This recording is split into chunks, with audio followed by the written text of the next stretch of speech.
안녕하세요. 내년 1월 11일부터 17일까지 이스라엘, 그리고 17일부터 24일까지 튀르키예를 일주하는 열린다 성경 스터디 투어를 진행합니다. 열린다 성경 스터디 투어는 단순한 성지순례가 아닙니다. 매일 아침 1시간 반씩 성경과 인문학을 주제로 공부한 뒤 현장을 답사하는 기독교 인문학 여행입니다. 자세한 일정과 참가자들의 리얼 후기 등은 영상 하단의 링크를 참고하시기 바랍니다. 안녕하세요. 세계사엔 교회사, 세계사와 함께 푸는 스토리텔링 교회사 시간입니다. 저희들이 중세 역사, 중세 교회사 열심히 달리고 있습니다. 로마 제국이 멸망하는 476년부터 콘스탄티노플이 함락되는 1453년까지 중세 천년의 역사를 크게 4개의 이정표로 따라가고 있죠. 유스티니아누스, 샤를마뉴, 그레고리우스 7세, 이노센트 3세, 어느덧 이 즈음 살펴보고 있습니다. 3차 십자군 살펴보고 있습니다. 자, 십자군 운동은 총 9차례에 걸쳐서 200년간 산발적으로 진행된다고 했죠. 자, 저희들이 3차 십자군 알아보고 있는데, 지난 시간까지 유럽 각국의 그 상황, 영국과 또 프랑스, 독일의 상황을 저희 살펴봤죠. 자, 오늘은 이 3차 십자군의 어떤 그 직접적인 계기가 된 이 1187년에 있었던 예루살렘 함락의 상황에 대해서 살펴보려고 합니다. 당시 이슬람의 영웅 살라딘 예루살렘을 함락하다라는 주제로 좀 살펴보려고 하는데요. 자, 1146년 이 시리아를 통일한 모술 태수 이마드 앗딘 장기가 암살당하죠. 자, 시리아를 통일하고 두 아들에게 이제 사이좋게 나누어 주는데, 이 장기의 아들들은 우애가 상당히 좋았던 것 같습니다. 이 장남에게는 모술, 그리고 차남에게는 알레포를 줬다 그래요. 근데 1149년 장남이 죽고 차남이 형 지역인 모술까지 통합을 하게 됩니다. 그리고 1154년 다메섹에 무혈 입성하면서 시리아 지역을 그대로 통일하게 되는 것이죠. 자, 보시면은 알레포, 그리고 다마스커스, 그리고 모술, 이 지역이 다 한 사람 아래 통일이 된다. 이마드 앗딘 장기의 둘째 아들, 바로 누르 앗딘입니다. 누르 앗딘. 뭐 누레딘 이렇게 얘기도 하는데, 자, 원래대로 하면 이제 누르 앗딘이죠. 자, 결국은 2차 십자군과 한 번도 싸워보지 않은 요 누르 앗딘이 2차 십자군의 진정한 승자가 된 겁니다.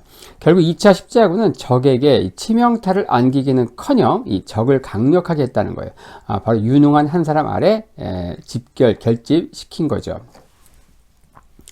자, 이러면서 2차 십자군이 철수한 1149년부터 예루살렘이 함락되는 1187년까지 운명의 40년 동안 어떻습니까? 이 십자군 측은요, 이 기간 동안 열심히 대책을 강구해도 모자랄 판에 임시 방편의 대책만 쓰다가 허송세월 해버리죠. 그리고 인재를 운용할 만한 어떤 최고 권력자가 없었다. 반면 이슬람 측은 어떤가? 누르 앗딘, 그 뒤를 이어서 살라딘으로 이어지는 이 지휘 계통의 일원화를 이루면서 십자군 왕국을 점점 쪼여 들어오고 있었다는 것입니다. 먼저 십자군 왕국의 상황을 살펴볼 텐데, 초대왕 고드프루와부터 보두행 1세, 보두행 2세, 그리고 앙주백작 풀크, 그리고 그의 부인 멜리장드, 여기까지 살펴봤고요. 이 시기의 왕은 누구냐? 둘 사이에서 낳은 아들 보두행 3세입니다. 그는 1143년 아버지인 풀크백작이 죽으면서 13살에 엄마 멜리장드와 함께 공동 왕으로 즉위하죠. 하지만 엄마와 아들 이 모자 간의 갈등은 황당하게도 내전 상황으로 치닫게 됩니다. 자, 이러면서 여기서 누가 이기는가? 아들이 이겨요. 하지만 상처뿐이 영광인 거죠.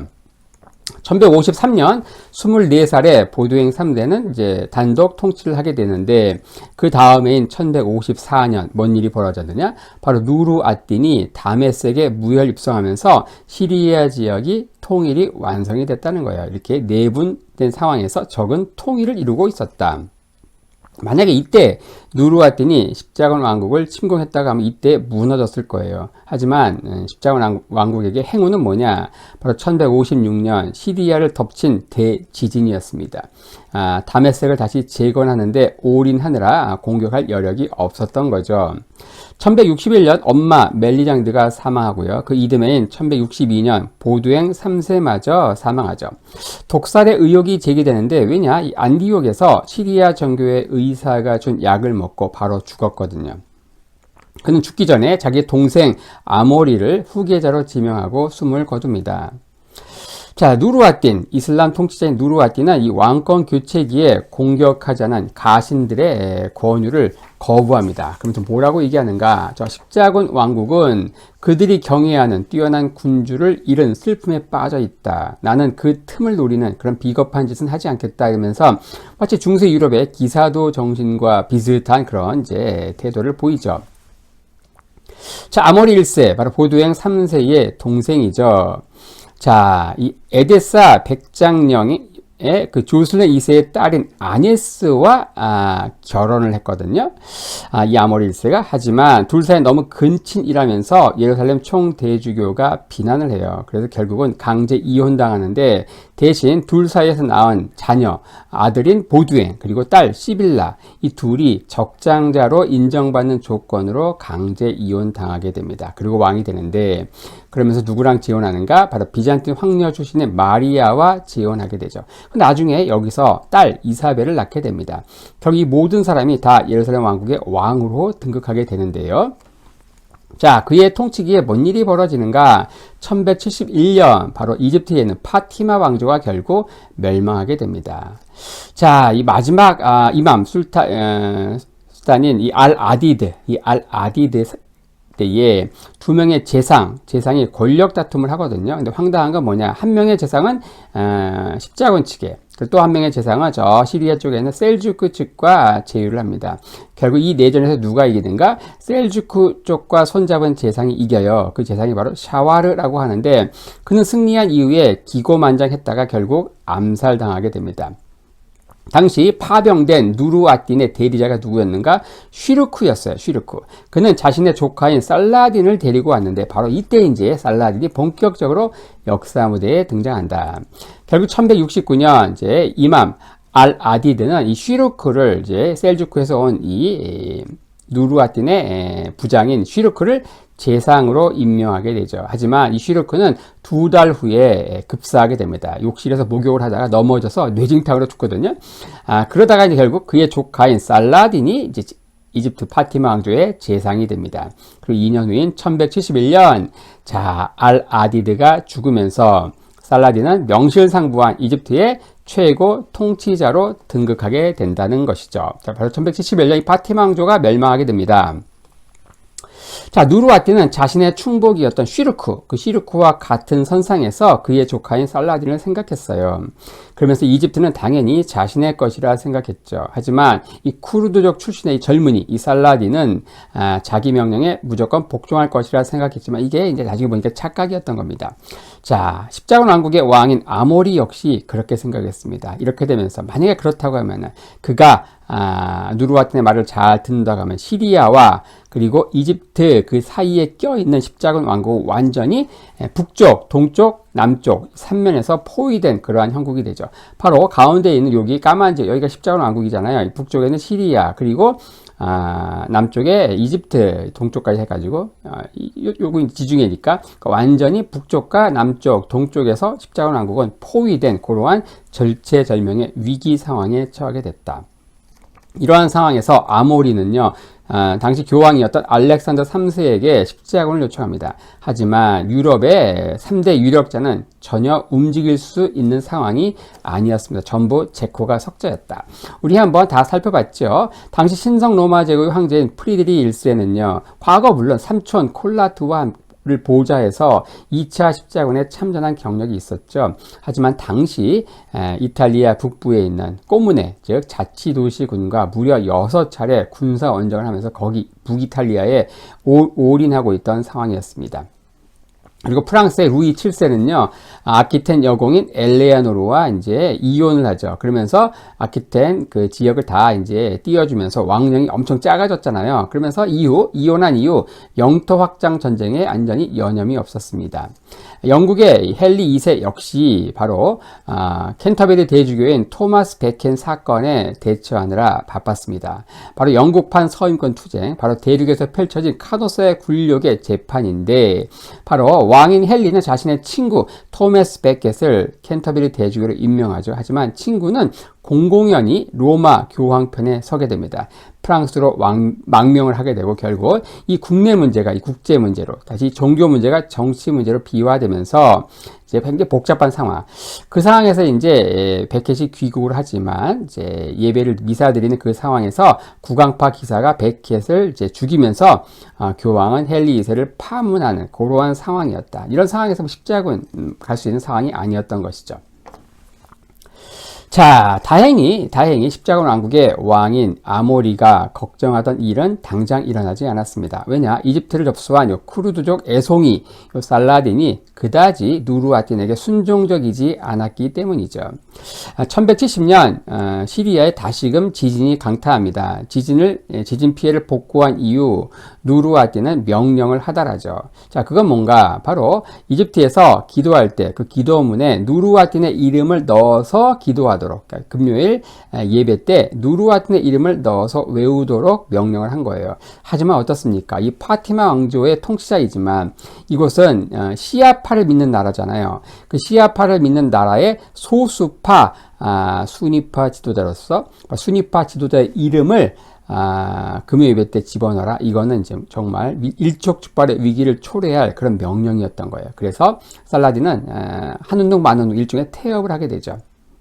누르아딘은 설득하라고 이제 살라딘의 아버지를 이집트로 보냅니다.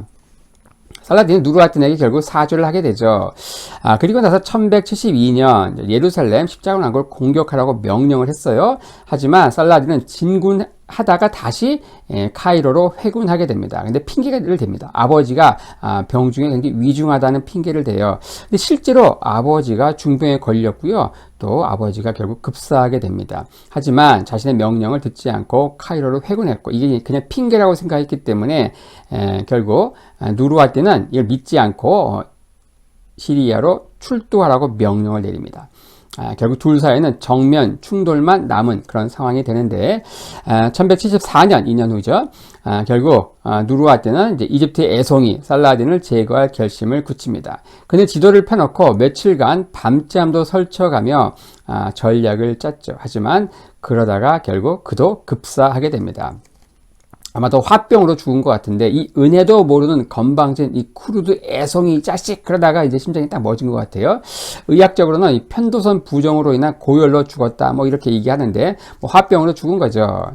이 1174년에 재밌는 것은 뭐냐? 십자군 왕국의 아모리도 급사합니다. 그래서 이 1174년 이때에 이슬람 쪽 누르아딘, 그리고 십자군 쪽 아모리 모두 죽으면서 이 1174년은 양쪽에서 어떤 선수 교체의 해다, 이렇게 평가할 수 있겠죠. 자, 그리고 나서 누가 왕이 되는가? 보두행 4세가 즉위하게 되는데 13살에 그는 즉위하게 됩니다. 그의 엄마는 아니에스죠. 근데 엄마가 강제 이혼당하면서 계모인 그 비잔틴 황녀 마리아 손에서 자랐죠. 그는 9살에 당시 역사가인 기욤 최고의 학자 밑에서 최고의 후계자 교육을 받습니다. 하지만 문제가 있습니다. 그는 또래 아이들과 얼굴을 세게 꼬집는 게임을 하는데 백전백승을 하는 기염을 토하죠. 근데 나중에 보니까 나병이에요, 나병. 그래가지고 통증을 느끼지 못하는 거였습니다. 이 나병은 증세의학 수준에서 불치병이었죠. 병세는 10대 후반에 급속도로 확산되어서 몸 전체로 결국 퍼져나갑니다. 자, 십자군 왕국, 바로 하나님의 도성인 십자군 왕국의 왕이 천형으로 알려진 나병 환자 왕의 통치를 받는다. 자, 기독교인들이 어떻게 생각할지는 이제 신에게 맡기는 수밖에 없는 상황에서 그가 즉위한 거예요. 자, 십자군 측, 이슬람 측 그 초기 사정도 당시 나병 환자인 어린 왕에게 행운으로 와닿습니다. 시리아는 누르아딘의 이 어린 아들을 중심으로 이집트에 있는 요 반살라딘 전선을 구축하죠. 그러면서 대항을 합니다. 하지만 살라딘은 이때 놀라운 정치력을 발휘합니다. 그는 어린 후계자의 보호자로 무장을 해제한 채 다메섹에 입성하죠. 그러니까 이제 그를 바라보는 눈, 의구심이 다 사라지게 되고 그는 가서 또 경건한 이슬람 교도 행세를 하면서 결국 여론 형성자인 이슬람 성직자인 이맘들의 열광적인 찬사를 받게 됩니다. 그리고 그는 1174년 섭정으로 다메섹을 수중에 넣게 되고요. 그리고 1182년 알레포를 접수하게 되고 결국 1186년 모술을 접수하게 되고 이렇게 하면서 결국 12년 만에 누르아딘의 모든 시리아 유산을 다 접수하게 됩니다. 자, 한편 이런 위기 상황에서 십자가 왕국은 어떻습니까? 보두행 4세가 이미 나병 환자로 오랜 통치는 불가능한 상황이죠. 일찍 죽을 거 아닙니까? 그리고 결혼을 해가지고 상속자를 낳을 가능성도 희박했다. 자, 이런 상황에서 그의 누나인 시빌라 그리고 이복 여동생인 이사벨의 영향력이 커지게 되죠. 그리고 왕국의 미래가 절체절명인 이 불투명한 상황에서 십자가 왕국은 매파 그리고 비둘기파로 극단적으로 나뉘어서 대립을 하게 됩니다. 왕의 병세가 위중해지면 질수록 거기에 비례해서 이 내분 대립은 더욱 치열해지죠.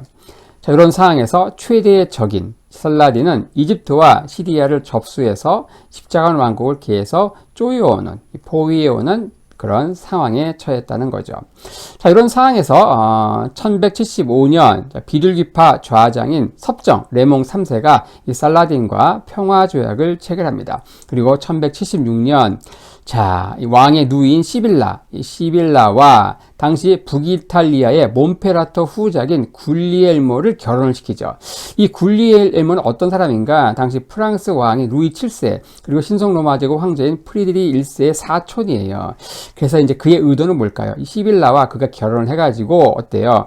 왕인 이 문둥병자 왕인 보두행 4세가 갑자기 언제 급사할 수 있는 상황이잖아요. 급사할 경우 바로 유럽의 그 신성 로마 제국 그리고 프랑스의 지원을 받으면서 이 십자가 왕국을 잘 통치해 달라고 그런 기대 가운데 이렇게 결혼한 겁니다. 그러니까 왕국의 미래를 위해선 최고의 신랑감을 선택한 것인데 자 문제는 뭡니까? 문제는 바로 그가 이 결혼한 이 몬페라토 후작 굴리엘모가 이듬해 말라리아로 죽었다는 거예요. 말라리아로 사망하게 된다. 유복자인 보두행만 남긴 채 말이죠. 이렇게 섭정 레몽 3세가 세운 이 십자가 왕국의 100년 대계는 와르르 무너지게 되죠. 자, 이 무렵 프랑스에서 예루살렘에 도착한 사람이 있었습니다. 바로 루이진양의 기라고 하는 사람인데, 자, 그로 인해서 십자가 왕국은 망국으로 가는 첫 번째 징조가 보이게 됩니다. 그는 리처드 1세, 영국의 사자왕 리처드 1세의 대리인을 공격했다가 영지에서 추방됐죠. 그리고 명예도 재산도 몽땅 잃은 상태에서 십자가 왕국에 그냥 온 거예요. 그가 믿을 건 딱 하나, 잘생긴 외모 하나밖에 없었죠. 근데 문제는 뭐냐? 젊은 나이에 남편을 잃고 미망인이 된 시빌라, 왕의 누이죠. 이 시빌라가 요 기디 루이진양에게 홀딱 반해버리는 불상사가 발생한 겁니다. 자, 남편을 잃은 시빌라는 어떻습니까? 왕위를 노리는 귀족들의 표적이 됐거든요. 어떻게 보면 최고의 카드, 최고의 신랑감은 뭐냐? 바로 현지 사정에 밝고 그리고 전투력도 탁월한 이벨린 가문이었거든요.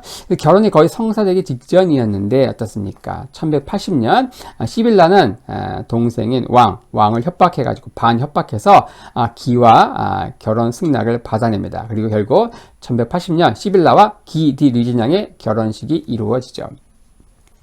이 보두행 4세는 이제 매형인 기를 섭정으로 이제 임명을 합니다. 하지만 이 기는 섭정으로서 십자가 왕국을 완전 벼랑 끝 위험으로 몰아가게 되는데, 그게 왜 그런가? 이 기는 휴전 중임에도, 이 이슬람과 휴전 중임에도 르노 드 샤티용이라는 사람과 함께 이집트와 시리아를 오가는 무슬림 대상들을 계속 약탈하면서 결국은 이제 이슬람 왕국을 그냥 분노케 하는 겁니다. 결국 왕인 보두행은 분노했고 기를 섭정해서 자르고 그리고 결혼도 이제 무효화 하려고 하다가 그러다가 이제 결국 또 죽게 돼요.